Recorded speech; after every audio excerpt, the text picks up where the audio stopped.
आज का शो ईद का शो है। आपको पहले तो बहुत बहुत ईद मुबारक। लेकिन ईद के साथ साथ मैं चाहता ये हूँ कि हम आपके साथ जो है वो मुख्तलिफ मौज़ूआत पर बात करेंगे।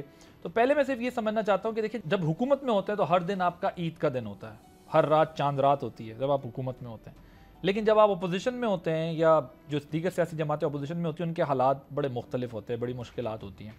इंतकामी कार्रवाइयों के ख़तरे, बहुत सारे मसाइल, जेल, कैद, केसेस, ये सब कुछ चल रहा होता है। आपकी ईद जो है वो हुक्मरानी में कैसी गुजर रही है, और जब आप अपोजिशन में होते हैं तो कैसी गुजरती है? ज़रा पहले ये बताएं, दोनों में कोई फ़र्क होता है या एक जैसी होती है? बिस्मिल्लाहिर्रहमानिर्रहीम। आपको, आपकी टीम को और आपके देखने और सुनने वालों को भी ईद मुबारक हो। देखें, ये जो ट्रेंड आपने बताया ना कि ईद जो है वो कैसे होती है अपोजिशन में, हुकूमत में, ये ट्रेंड थोड़ा बहुत पंजाब की तरफ है।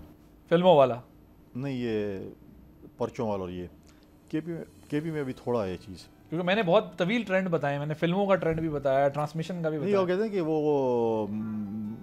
छापे, FIR, जो भी आप कहें, हाँ। वो विक्टिमाइजेशन की, मैं कहूँ पोलिटिकल वो विक्टिमाइजेशन पंजाब में ज़्यादा है। पंजाब में मेरे ख्याल में ज़्यादा है। पंजाब में ये पॉलिटिक्स जो है, मुखालिफ के पर्चे कटवा दो, ये कर दो, वो कर दो। KP में भी कुछ ट्रेंड एक दफ़ा कुछ अरसे के लिए चीज़ आई थी, जो कि मैं नहीं समझता हूँ कि अच्छी बात है। आप अगर पॉलिटिकल विक्टिमाइजेशन करते हैं तो आपको ये एहसास होना चाहिए कि अगर आप आज हुकूमत में, जैसे आपने कहा कि जी यार चांद रात होती है, ईद होती है, तो फिर अपोजिशन में आपको ये भुगतना पड़ता है। मैं नहीं समझता कि हुकूमत में आप बैठते हैं तो आपकी हर रात चांद रात या ईद होती है। उसमें बहुत ज़िम्मेवारियाँ भी होती हैं, बहुत सी चीज़ें होती हैं। ज़रूरी नहीं है कि चीज़ें जो है आप जिस तरीके से देख रहे होते हैं, आप कहें कि जी खुश होंगे, ईद होगी, चांद रात होगी।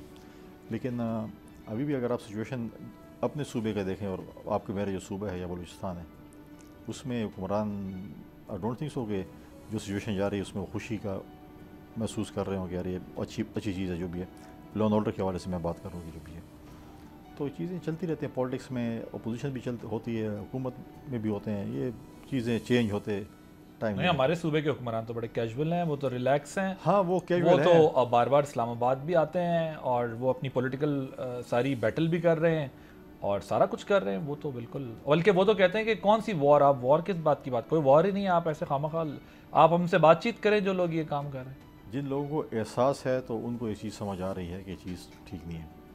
आप जो बात कर रहे हैं वो आपकी बात से मैं एग्री करता हूँ, क्योंकि वो इस पे बिल्कुल सोचते भी नहीं है, और उनका ये ख्याल है कि ये हम इसमें मैटर ही नहीं करते, और उसको सपोर्ट भी नहीं कर रहे फेडरल गवर्नमेंट को जिस तरीके से ये चीज़ें जा रही हैं। बल्कि गवर्नमेंट के जो अपोनेंट हैं, जो मिलिटेंट्स हैं, उनको सपोर्ट कर रहे हैं मेरे ख्याल में।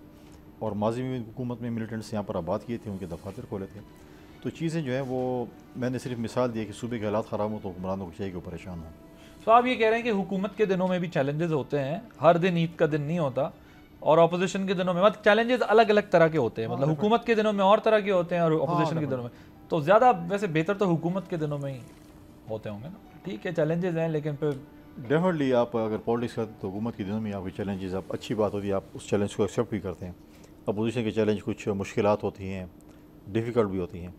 कई अपोजिशन बहुत आसान भी होती है कि बस आपने सिर्फ हुकूमत पे तनकीद ही करना है, आपके पास कोई चीज़ नहीं है जो आप लोगों में जाएँ कि यार बोलेंगे जी आप, हम तो अपोजिशन में हैं, ये हुकूमत ये कर रही है, ये कर रही है, ये कर रही है, और वही अपोजिशन हुकूमत में आती है, उनको वो करना पड़ता है। सब्सक्राइब करें और बेल दबाएं ताकि कोई खबर रह न जाए।